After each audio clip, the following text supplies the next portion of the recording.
After a breakup, the mind does this thing where it searches for answers, like a detective desperate to solve a case that's already been closed. You replay conversations, analyze every little detail, and ask yourself the same question over and over again. Why? Why did this happen? Why did they change? Why wasn't I enough? The need for closure becomes an obsession. But the problem is that we often look for closure in the one place that will never give it to us, the person who left. It's one of the biggest mistakes you can make. You think that if you just have one more conversation, one more chance to get an explanation, you'll feel better. You convince yourself that if you can just understand their reasons, you'll be able to move on. But what you don't realize is that this search for closure isn't actually about them. It's about you. It's about the part of you that doesn't want to accept that something has ended.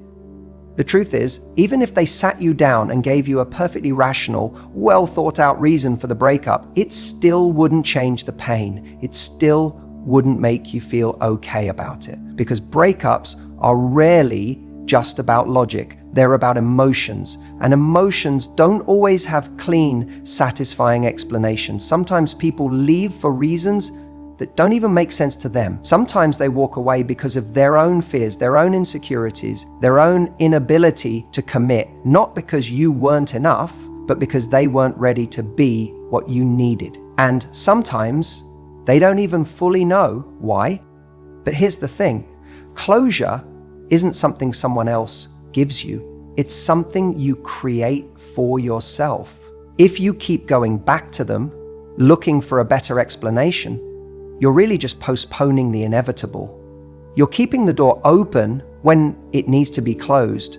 You're giving them the power to determine when you get to move on. And when you hand someone else that power, you become stuck in a cycle of waiting for answers, waiting for validation, waiting for a version of the story that makes you feel better. But what if I told you that you don't need their words to move forward? What if I told you that the only person who can truly give you closure is you? Instead of chasing an explanation, shift the focus to what actually helps you heal. The first step is acceptance. Accepting that it's over.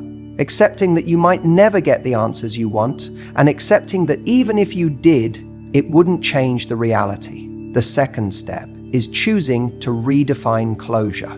Because closure isn't about knowing why something ended. It's about deciding that the ending is enough. It's about saying, even if I never get the explanation I think I need, I will still move forward.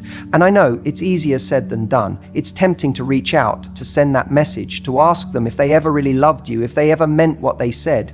But what are you really hoping to hear? If they say they never loved you, that will hurt. If they say they did, but it wasn't enough, that will hurt too. No matter what answer they give, it won't erase the fact that they made a choice to walk away. And that choice tells you everything you actually need to know. So instead of searching for closure from them, start creating it for yourself. Start focusing on what you can control. Your healing, your growth, your next chapter. Closure isn't about their explanation. It's about your decision to stop needing one. And when you do that, when you finally stop chasing answers and start embracing what's next, you'll realize that the closure you were looking for was never outside of you. It was always within you.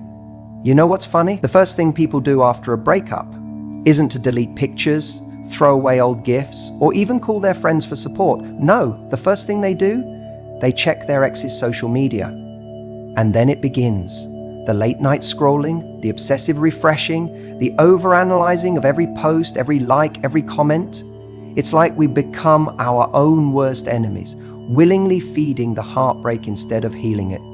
Let's be honest, deep down, you already know that checking their profile won't bring you peace, but there's a part of you hoping for something. Maybe they're miserable without you. Maybe they're secretly regretting the breakup. Maybe they haven't moved on yet, and that somehow makes it easier for you to hold on. And if they do seem fine, if they're out with friends, smiling in pictures, maybe even posting about how great life is, that stings. And yet, we keep looking But here's what you have to realize. Social media is a highlights reel, not reality. You know this because you've done it too. How many times have you put on a brave face, posted a picture, or shared a quote to make it seem like you're doing just fine, even when inside you're still picking up the pieces?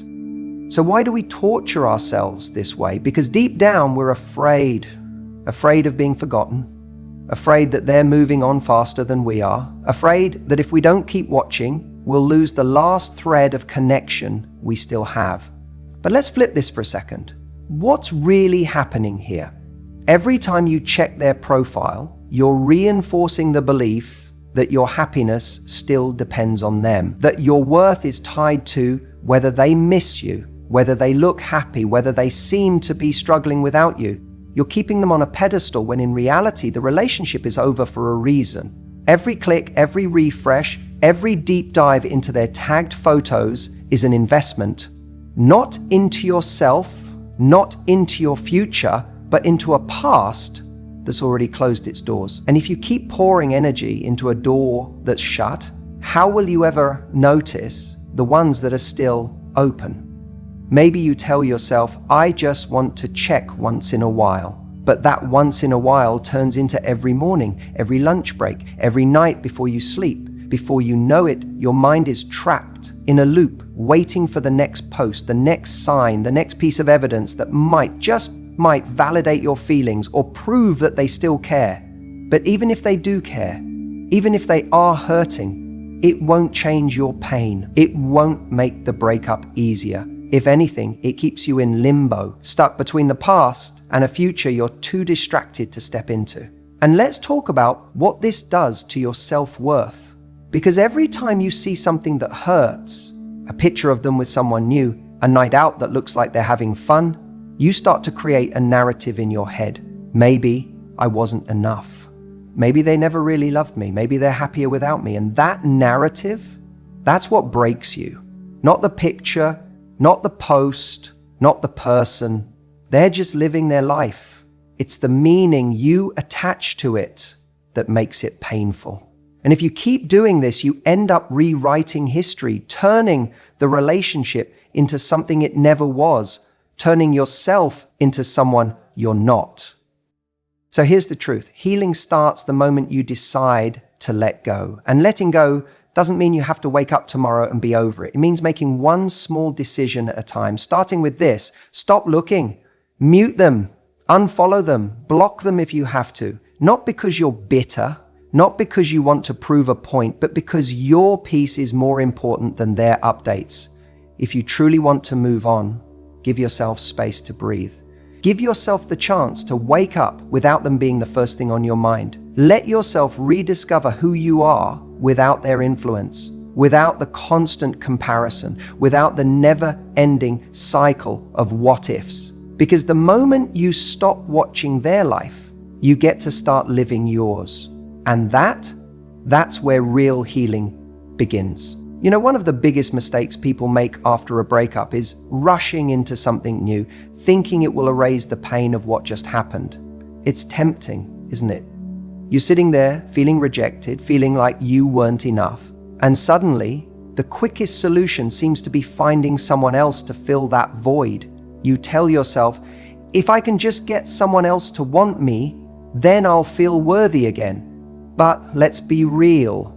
What you're really doing is using another person as a painkiller, a temporary distraction from the emotions you don't want to face.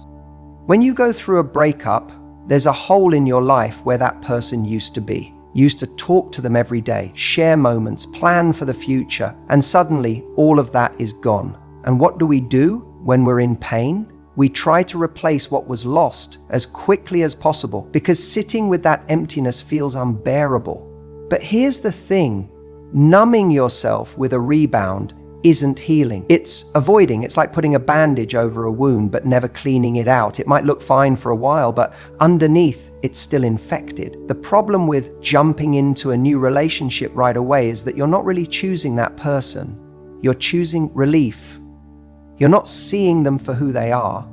You're seeing them as a way to make yourself feel desirable again, to prove to yourself that you're still wanted. And when you enter something new for the wrong reasons, you bring all the baggage of your last relationship with you. You're not starting fresh, you're carrying unresolved pain into a new dynamic.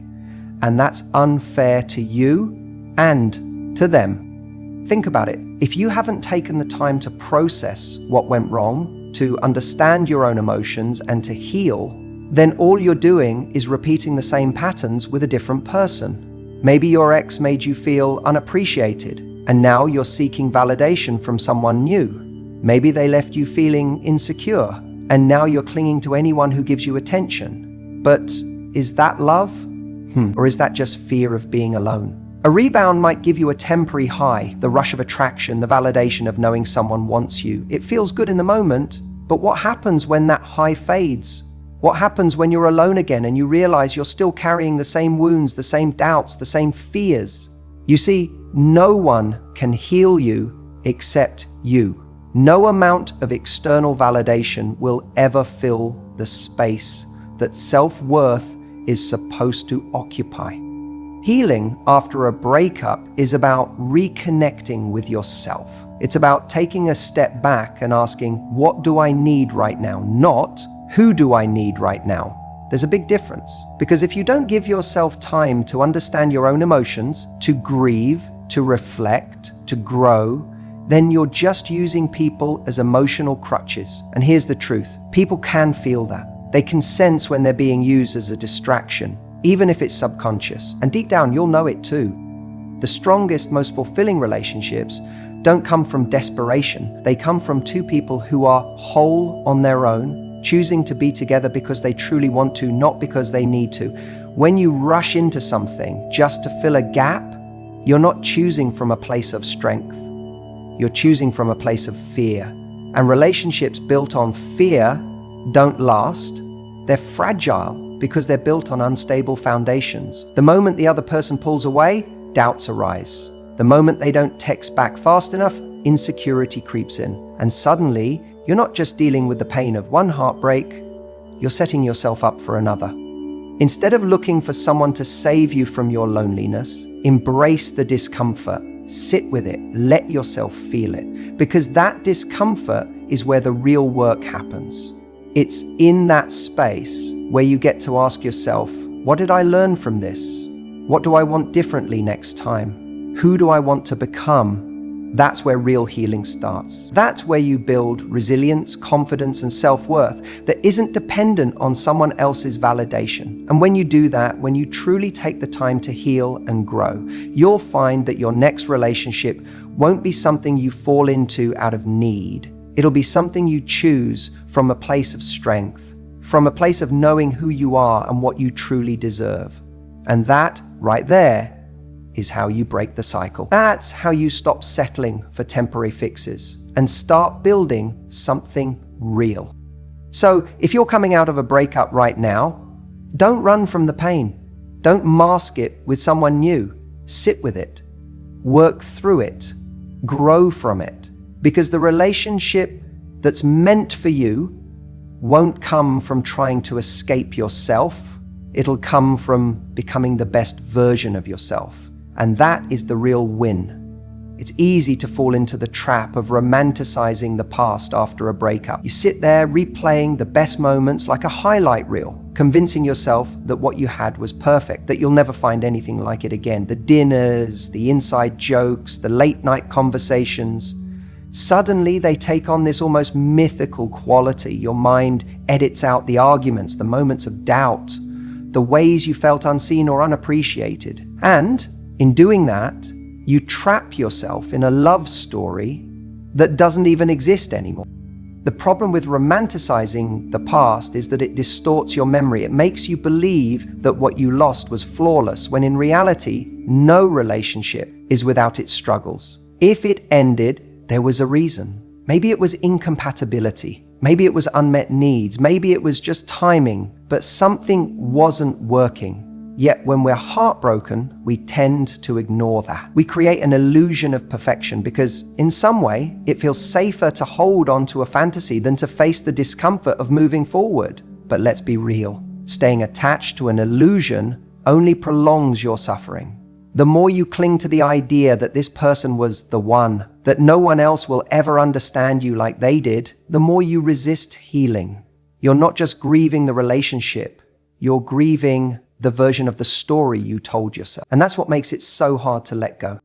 So what do we do? How do we stop this cycle of idealizing what's gone? First, we have to remind ourselves that memory is selective. Our brains are wired to emphasize what we want to see. Just like a social media highlight reel, we focus on the curated version of our past rather than the full picture.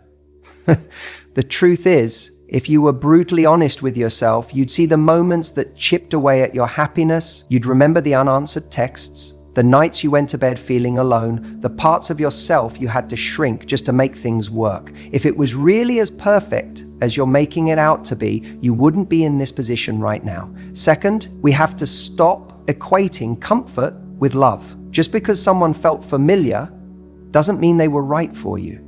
People confuse attachment with love all the time.